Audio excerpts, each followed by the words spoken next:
Hello दोस्तों। Daily basis पे अपनी क्लासेज जो हो रही है आपके बीपीएससी प्रीवियस ईयर के जो क्वेश्चंस अपन कवर कर रहे हैं, आज अपना जो सेशन है वो ईवीएस के कुछ इंपॉर्टेंट क्वेश्चंस को लेकर के रहेगा। और इसके बाद जस्ट एक क्लास आपको प्राप्त हो रही है दोस्तों, जिसका आपको बेसब्री से इंतज़ार है कि मैथ्स के जो आपके सारे फॉर्मूले हैं, मैथ्स के जो आपके सारे फॉर्मूले हैं, जो भी आपके फॉर्मूले हैं उनका रिवीजन जो है मैं विथ इन आपको 15 मिनट्स में करवा दूंगा। तो वो क्लास आप ज़रूर देख लेना, सारे मैथ के फॉर्मूले उसमें रिवाइज होंगे, ठीक है। क्योंकि अब ज़्यादा आपका टाइम ख़राब करेंगे नहीं भाई, 24 अगस्त से आपका एग्ज़ाम है, तो आप भी तैयारी में बने रहो, है ना। तो इम्पोर्टेंट जो कंटेंट होगा वही दिया जाएगा, या फिर आप कमेंट करते हो तो वो कंटेंट हम आपको प्रोवाइड करवाएंगे। देखो ईवीएस के कुछ क्वेश्चंस का डिस्कस करते हैं। ग्रीन हाउस प्रभाव क्या है भाई? ग्रीन हाउस जो प्रभाव है वो आपका क्या होता है? देखो, गैसों के वायुमंडल में जमा होने से पृथ्वी के वातावरण का गर्म हो जाना, अम्लीय वर्षा, काली वर्षा, या उपयुक्त में से कोई नहीं। तो देखो, गैसों का जब वायुमंडल में गैसें जमा हो जाती हैं तो पृथ्वी के वातावरण का क्या है, तापमान बढ़ जाता है, ठीक है। तो इसको बोलते हैं ग्रीन हाउस प्रभाव, ठीक है। और ऐसा कोई एग्जाम नहीं है जहाँ ईवीएस के क्वेश्चन आए और एक क्वेश्चन ग्रीन हाउस प्रभाव में से नहीं आए, तो ऑप्शन ए जो है वो सटीक आंसर हो गया, बिल्कुल सिलेक्टेड। और ऐसे मान लो एमपीपीसीएस लेवल तक के मैंने क्वेश्चन जो है इस सेशन में इंक्लूड किए हैं। अगला क्वेश्चन तो कंटेंट में आपको घबराने की आवश्यकता नहीं है। भारत में जैव विविधता अधिनियम किस वर्ष पारित हुआ था? अब बताओ, जैव विविधता जो अधिनियम है, जैव विविधता अधिनियम कब आया था भारत में? तो दोस्तों ये आया था 2002 में। कब आया था? 2002। याद रखना, छपेंगे ये क्वेश्चन। आप जब 24 अगस्त वाला पेपर लग जाए ना, पहला पेपर, तब देख लेना कि इन क्लासेस से कितने क्वेश्चन रिपीट हुए हैं। क्योंकि मैं ये किस आधार पे कह रहा हूँ, क्योंकि अपन ने इतने दिन में जो बीपीएससी के जो भी प्रीवियस ईयर क्वेश्चन मैं करवा रहा हूँ ना, उनमें मैंने एक चीज नोटिस की है, क्वेश्चन वही है, क्वेश्चन वही है, उसी को जो है घुमाकर आपसे पूछा गया है। तो यही क्वेश्चन रिपीट होने वाले हैं आपके। अगला क्वेश्चन, भारत सरकार ने नॉर्वे सरकार के साथ मिलकर एक जैव विविधता नीति और कानून केंद्र की स्थापना कहाँ की थी? भाई जो है भारत की सरकार ने दोस्तों नॉर्वे सरकार के साथ में मिलकर, किस सरकार के साथ? नॉर्वे सरकार के साथ मिली और जैव विविधता पर जो है एक कानून बनाया इन्होंने मिलकर के। किस पर? जैव विविधता पर एक कानून बनाया दोस्तों। तो ये जो नीति और कानून केंद्र था ये कहाँ पर है? तो ये चेन्नई में है। कहाँ पर है दोस्तों? चेन्नई में। बी ऑप्शन जो है वो सटीक आंसर रहेगा इस क्वेश्चन का। आर ओ जो मेंस एग्जाम हुई थी उसका एक क्वेश्चन है। चलता हूं मैं अगले क्वेश्चन पे दोस्तों। विश्व जैव विविधता दिवस ये आपका हो गया है, 22 मई को मनाया जाता है। अगला क्वेश्चन, अच्छा ये हुआ नहीं था। देखो, जैव विविधता दिवस कब मनाया जाता है? विश्व जैव विविधता दिवस। अच्छा क्वेश्चन है, विश्व जैव विविधता दिवस 22 मई एग्जाम में आ सकता है, ध्यान रखना। यूपी पीसीएस लेवल का एक क्वेश्चन है, तो इंपॉर्टेंट है एग्जाम के लिए। ईवीएस के जो क्वेश्चन आएंगे, ईवीएस आपका अलग से लिखा हुआ है, 4-5 क्वेश्चन आएंगे ईवीएस के, ठीक है। सारे मिल जाएंगे आपको। एक सेशन पहले हुआ है ईवीएस के क्वेश्चंस का, एक आज है और एक और होगा। इन 3 सेशन से कोई क्वेश्चन बाहर नहीं जाएगा आपका। अगला क्वेश्चन, ग्रीन हाउस गैसों की संकल्पना की थी। भाई जो ग्रीन हाउस गैसें हैं इनकी संकल्पना जो है वो किसके द्वारा की गई? तो एक नाम याद रखना इसमें दोस्तों, जोसेफ जोसेफ फोरियर। क्या नाम याद रखना दोस्तों? जोसेफ फोरियर जो है, इसके द्वारा आपके ग्रीन हाउस जो गैसें हैं उनकी संकल्पना प्रस्तुत की गई थी। ऑप्शन सी जो है वो सटीक आंसर हो जाएगा। और दोस्तों मैं आपको फिर बता रहा हूँ कि जैसे आपका भारतीय राष्ट्रीय आंदोलन है, यहाँ से अच्छे क्वेश्चन पुटअप होंगे। भारतीय राष्ट्रीय आंदोलन है, भूगोल है और हिस्ट्री है। अब ये जीके वाले क्वेश्चन कौन से कवर करने हैं? जो बीपीएससी ने पूछे हैं भाई, 60 से 70% वही क्वेश्चन जो है घुमा के रिपीट होते हैं। आज तक के कोई भी एग्जाम आप देख लो, तो एक बार वो सेशन देख जाना। और ये सेशन मैंने आपको जो है 15-15 मिनट के देने की कोशिश की है, ताकि आप जो है ना, जैसे शाम को सो रहे हो, चलो उस टाइम में आपने रिवाइज मार लिया, कभी भी आप रिवाइज मार सकते हो ना। इस प्रकार से डिजाइन आपके लिए किए गए हैं भाई। अगला क्वेश्चन, पर्यावरण में ग्रीन हाउस प्रभाव में वृद्धि होती है। पर्यावरण में ग्रीन हाउस प्रभाव में वृद्धि होती है कार्बन मोनोऑक्साइड के कारण, कार्बन डाइऑक्साइड के कारण, ऑक्सीजन के कारण, या उपयुक्त में से कोई नहीं। देखो, कार्बन जो मोनोऑक्साइड होती है ना दोस्तों, इसका फॉर्मूला होता है CO। ये तो है आपकी कार्बन मोनोऑक्साइड। कुछ बातें मैं समझाऊंगा यहाँ से, वो समझनी है। कार्बन मोनोऑक्साइड, ठीक है। इसमें क्या है कि कार्बन का अपूर्ण दहन होता है दोस्तों। एक आपकी होती है CO2, इसका नाम है कार्बन डाइऑक्साइड। इसका नाम है क्या? Carbon dioxide. तो जब कार्बन डाइऑक्साइड की मात्रा में वृद्धि होगी तो इससे जो आपका ग्रीन हाउस जो प्रभाव है, ग्रीन हाउस प्रभाव ये बढ़ेगा। लेकिन जो CO है दोस्तों, ये होती है कार्बन का पूर्ण दहन, इससे व्यक्ति की मृत्यु हो जाती है। ये एक विषैली गैस बन जाती है। कैसी गैस बन जाती है दोस्तों? ये आपकी जो है विषैली गैस बन जाती है, याद रखना है, ठीक है। तो कार्बन डाइऑक्साइड में जब वृद्धि होगी ना दोस्तों, तो अब पर्यावरण का तापमान बढ़ जाएगा, ग्रीन हाउस प्रभाव में क्या हो जाएगी? वृद्धि हो जाएगी। बी ऑप्शन करेक्ट हो जाएगा। UPPCS लेवल का क्वेश्चन है। चलते हैं अगले क्वेश्चन पे दोस्तों। और दोस्तों मैं थोड़ी सी बात फिर परिचर्चा कर ही लेता हूँ, रहा नहीं जाता।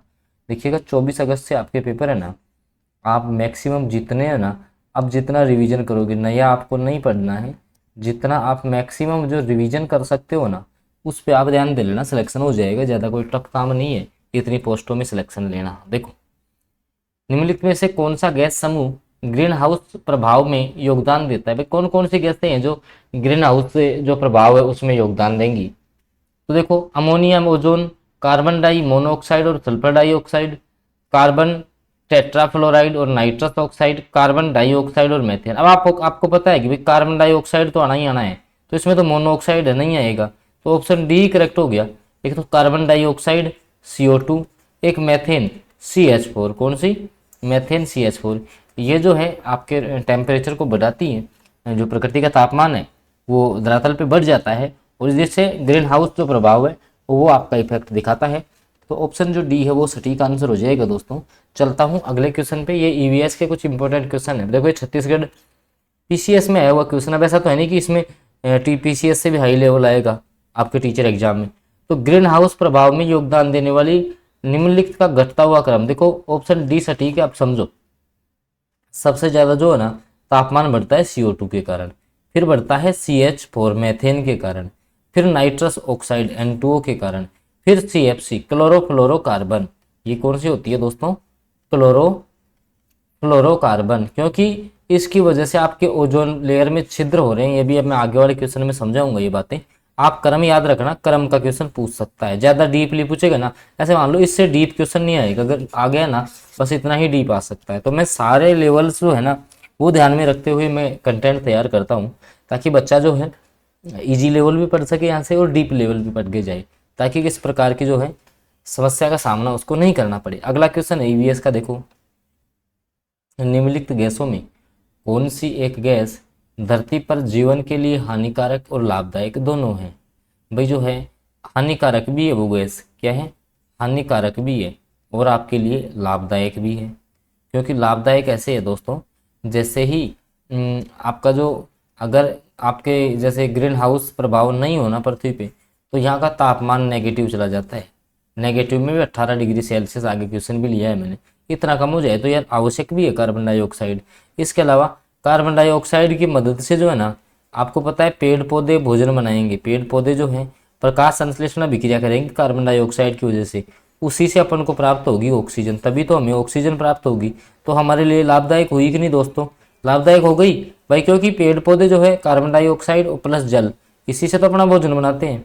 ये भोजन बनेगा तो ऑक्सीजन हमें प्राप्त होगी पेड़ पौधों से, और ये जो है मानव के लिए उपयोगी है। लेकिन ज़्यादा अगर जैसे कार्बन डाइऑक्साइड की मात्रा ज़्यादा हो गई तो पृथ्वी का तापमान बढ़ जाएगा, जिसके कारण से हानिकारक हो जाएगी। तो ऑप्शन डी सटीक आंसर रहेगा।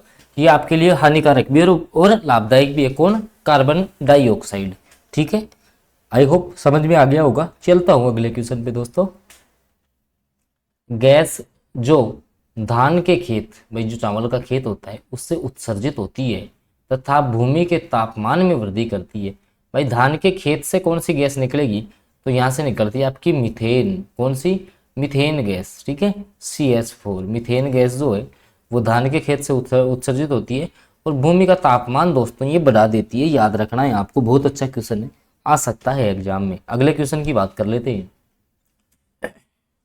और दोस्तों मैं फिर बता दूं आपको, एक बार इस क्वेश्चन को आप देख लीजिएगा, तब तक मैं बताता हूं आपको कुछ इंपॉर्टेंट बातें। देखिए एक बात आपको समझने की आपको यहाँ आवश्यकता है। आपको दोस्तों ये 15-15 मिनट के जो सारे सेशन है ना, जैसे आप भारतीय राष्ट्रीय आंदोलन की मैं बात कर लूँ, भूगोल है आपका, इसके अलावा अपन बात करें तो आपके जैसे हिस्ट्री के क्वेश्चन हैं, सबके अलग अलग करवा रखे हैं, मैथ्स है, रीजनिंग है, तो ये सारे सेशन एक बार आपको देखने हैं। ठीक है, अगला क्वेश्चन आ जाओ।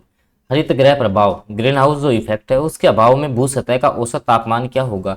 अगर पृथ्वी पर ग्रीन हाउस प्रभाव नहीं होना दोस्तों, तो मैंने बताया था तापमान जो है ना वो नेगेटिव चला जाता है। तापमान का कैसा चला जाता है, नेगेटिव चला जाएगा। और कहाँ तक जा सकता है ये, एवरेज जो है -18 डिग्री सेल्सियस तक। माइनस का जो 18 डिग्री सेल्सियस है ना, यहाँ तक आपका तापमान जा सकता है। तो ऑप्शन बी जो है ना वो सटीक आंसर रहेगा इस क्वेश्चन का। ऑप्शन बी याद रखना, अच्छा क्वेश्चन है, अच्छे लेवल का क्वेश्चन है, और यूपी पीसीएस एग्जाम में क्वेश्चन पूछा हुआ है। ईवीएस के हिसाब से इंपॉर्टेंट क्वेश्चन मानता हूं मैं इसको। चलते हैं अगले क्वेश्चन पे। अगला क्वेश्चन, आज कार्बन डाइऑक्साइड के उत्सर्जन में सर्वाधिक योगदान, भाई सबसे ज्यादा कार्बन डाइऑक्साइड कौन से देश में जो है उत्सर्जित होती है। तो पहले नंबर पे आता है भाई, जहाँ जनसंख्या ज्यादा है, तो मतलब चाइना, चीन, ठीक है। भारत का स्थान है तीसरा। भारत का कौन सा स्थान है, भारत का स्थान है थर्ड, याद रखना है। इसमें भारत की रैंकिंग मैंने बता दी है। भारत का स्थान है तीसरा, पहले स्थान पर चाइना। तो सबसे ज्यादा जो कार्बन डाइऑक्साइड जो उत्सर्जित करने वाला देश है दोस्तों, वो आपका हो जाएगा चाइना। ऑप्शन ए जो है वो सटीक आंसर हो जाएगा। ये क्वेश्चन भी आप यूपीपीसीएस में पूछा हुआ है दोस्तों। चलता हूँ अगले क्वेश्चन पर। दोस्तों वीडियो आपको अच्छा लग रहा हो तो प्लीज़ आप लाइक जरूर कर दिया करें। चैनल पर नए जुड़े हैं तो सब्सक्राइब भी कर लें, और भी महत्वपूर्ण जो सेशन है वो आपको मिलेंगे।